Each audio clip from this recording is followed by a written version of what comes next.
Azərbaycanda müstəqil jurnalist və fəallar qrant aldığına görə cinayət ittiham olunur. Bəs qrant cinayət yolu ilə əldə olunmuş əmlak ola bilərmi?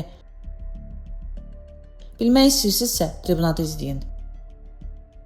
Qrant nədir? Qrantı dövlətlər və ya beynəlxalq təşkilatlar müxtəlif sahələr üçün ayırır.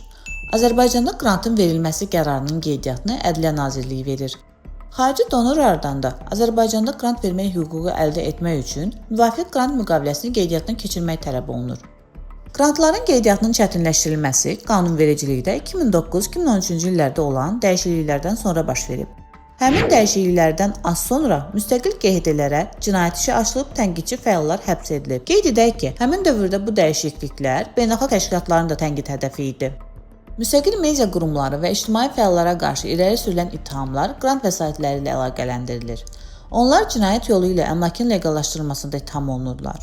Cinayət yolu ilə əmlakın leqallaşdırılması dedikdə, həmin əmlakın mənbəyini gizlətmək və ya cinayətkarın məsuliyyətdən qaçmasına kömək etmək nəzərdə tutulur. Bu fəaliyyətlər Cinayət Məcəlləsinin 193-1-ci maddəsi, BMT və Avropa Şurasının konvensiyaları ilə tənzimlənir. Belə ki, əmlakın leqallaşdırılması ilə bağlı ittiham irəli sürülərkən cinayət yolu ilə əldə edildiyini sübut edən dəlillər olmalıdır.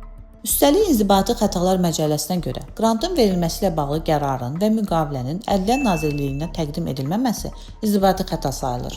Buna görə də Abzas Media, Toplum TV, Meydan TV, Məclis Info və s. kimi işlərdə qrant müqavilələrinin qeydə alınmaması yalnız inzibati xəta sayılır, cinayət yox. Bu işlərdə gömrük sərhədindən keçən pul vəsaitlərinin qaçaqmalçılıq yolu ilə gətirildiyini təsdiq edən dəlillər yoxdur. Həm də qrant vəsaitlərinin qaçaqmalçılıq yolu ilə ölkəyə gətirilməsi iddiası ilə Cinayət Məcəlləsinin 193-1-ci maddəsi əsasında ittihamın irəli sürülməsi qanunsuzdur.